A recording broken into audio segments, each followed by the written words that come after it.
Lapit kang konti. Ano po? Lapit kang konti sa. Okay po. Nag-audition ko dito. Yes, this is my first movie po. Based po sa sinabi po sa akin ni Direk Efren, meron pong full of talents na dinignan po siya. Tapos nakita niya na parang ako yung kamukha ni Tita Madeline. So pinapunta po nila ako sa office, sa audition po ako. Then isa pa po doon, nagulat po ako na si Direk Efren pala po yung director dahil nakatrabaho ko na po siya before sa The Women of Tonta Club. Kasama po doon sila Nova Villa, Ketchy at Bayani at iba pa pong mga artista. Gaano kahaba yung all throughout the movie po, makikita niyo po ako dito po sa talaga. Okay. Importante sa buhay ni April po yung kanyang Yung role mo, wife share.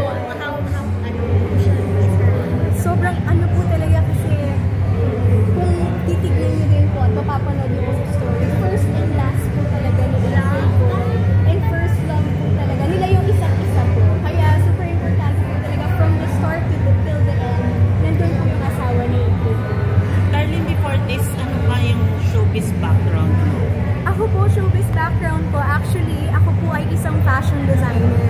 And then, I started po 14 years old, then pandemic happened. Sabi sa akin ng isang client ko, bakit hindi ka mag-artista? So, ako po, wala akong background, wala akong family from the showbiz na pwedeng tumulong sa akin. So, nag-castings po ako for TV commercials, nagkaroon po ako ng mga commercials, TVCs, and mga digital ads. And then, nag-ano po ako, OGTS acting workshop.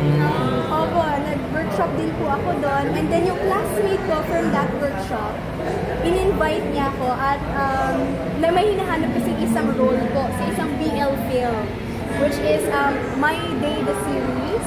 Tapos, yun po, may direction niya. Yun po, isang nag-trending yung pandemic. Yes, ako po si Miss Kim doon. And from that YouTube series po, ang dami pong director na nakakilala po sa akin. Isa na po doon nila si Direction, si Izzy Ferrer po. Napasok po ako sa GMA, ABS. Yun na po. Nagtuloy-tuloy. Yes po, nagtuloy-tuloy na po. Pero kayo ni John, kailan mo siya nakilala lang?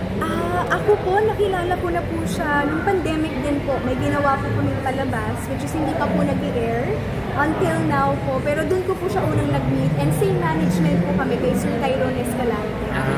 Yes. So ngayon, nagsama ulit kayo. Yes po, Kumusta nagsama. naman yung working relationship meron? Actually, ako po super happy po ako na naka-work ko po si John dahil napakasaya niya kasama sa set. Super, ano po kami, chill po kami sa isa't isa. Walang kailangan.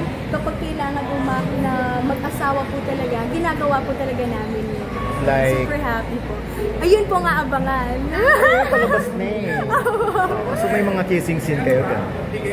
Yun po ang papanoorin po. Ayun.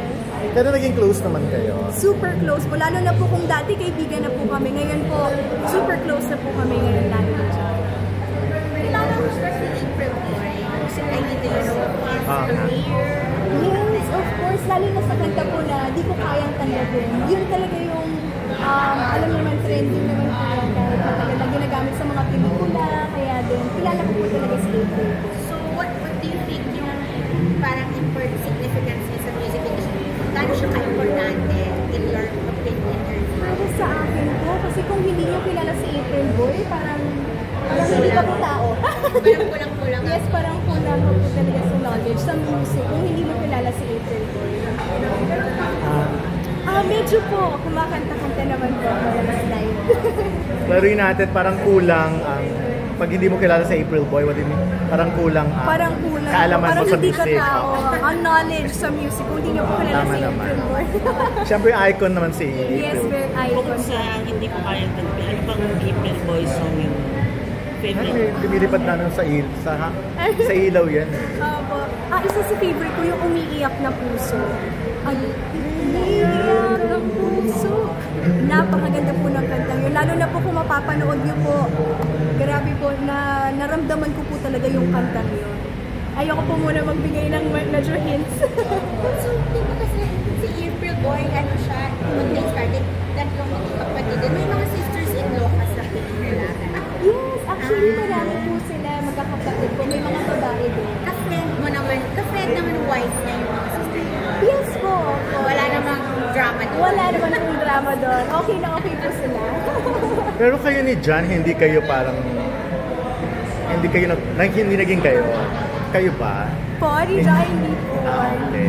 So, wala Pero- kayong romantic ano. Wala naman po. Bakit Pero po? if Bakit ever po, wala? you'll never know, di ba po? Very single. Mabait naman, yes po. Sorry, ano yung line mo? I mean, you have like a fashion line or you were designing from home? Yes po, Lailani Kate Yalong Manila. Lailani Kate Kate Yalong Manila. My full name po So, talaga. may Facebook account. Yes, may Facebook account and Instagram account. Is this your page? Yes, this is my creation. Thank you. Meron pa po akong buntot kanina kaso tinanggal ko na. Pero nice siya, ha? Work Meron tungkol So, sa... pwede mo kaming gawa ng dress. Fashion, di ba?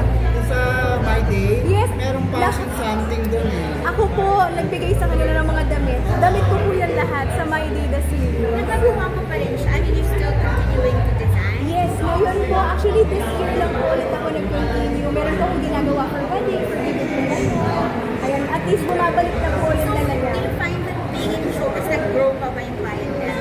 Actually, yes po. Kasi yung iba po sinasabi, ay, nakita kita sa ganito palabas sa GMA. So, parang nakatulong din po talaga sa dalawang passion ko as a fashion designer. And actress. Sino ang idol mo na artista? Idol ko na artista, I could say si Bea Alonso. Bea Alonso. Yes, Bakit? napakagaling po niyang umarte. At pinapanood ko siya ngayon sa Widow's War. Yung sa palabas nila. Nakita mo na siya in person? Hindi pa po, pero sana soon. If ever mabigyan ka ng chance, ano sanang role nyo ang maganda? Kung mabibigyan ka ng chance makasama siya sa role. Siguro po magkapatid na role. magkapatid. Opo, kung pwede. Sa lalaki naman, sino? Sa lalaki, Yes, si pwede. John Lloyd. Si John Lloyd Cruz. Talagang Partner, Oo, partner naman. Basha. Bea, ano Hindi ka ay ba? Bea dyan. Popoy and Basha fan. Talaga. So, pinapanood mo yung mga movies. Yes po, I'm really a fan. Lalo na sa actingan nila, napaka-natural po. Yun po yung isa sa mga pinapanood ko growing up. So, nasubaybayan mo yung career nung dalawa? Yes po, every time na may palabas sila. Sana nga po, next time may susunod pa silang palabas. Aabangan ko po yun. Or sana makasama ka next Opo time? nga, yes nga po. Kahit anong role tatanggapin ko po, makasama lang sila. Pero si John Lloyd, hindi mo pa nakikita in person? Hindi pa or- din po, Talaga? yes po. Bago lang din po ako sa industry, nung pandemic lang din po, kaya... Pero ano talagang dream mo sana? Ang dream ko po, I mean- actually, bata pa lang po ako, gusto ko na maging artista. Hindi ko nga po akalain na magiging artista po ako, aarte po ako. Pinakaalam ko lang po talaga is fashion designing nung una. Pero growing up, gusto ko na po mag-going bulilit po ako, ganyan. Siguro hindi lang po ako nabigyan ng time ng parents ko nung una. Pero nung mas Ngayon maano pwede. na po ako, sabi nila, go, sige, ganyan. Pero syempre, you're beautiful, you're sexy. Wala ka namang planong magpa-sexy. Magpa-sexy pa. Gusto ko po. Talaga? Yes, opo. Like mga calendar girl, like, Opo, sabagay sila pwede Kim din Chiu nga, po. di ba? Oo. Kung mabibigyan ng pagkakataon ko. Talaga? So, bakit ganun ka ka-open sa ganung aspect? Ano lang naman po, yung medyo hindi naman po ganun ka-sexy Sexy roles. lang. Opo, Like yung mga ano Christine lang po. Reyes dati. Yes po, mga ganun lang po. Pero hindi naman po ako open sa mga, alam niyo na po.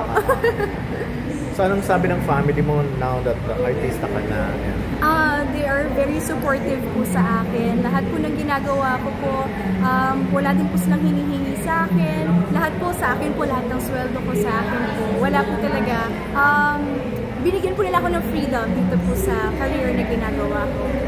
Last na lang, anong dream role mo? Ay, Can you just tell us a little bit more about yourself? Kung saan ka nag-aral and, tiga saan ka, your family? Ako po, nag-aral po ako before high school sa St. Paul College of Makati.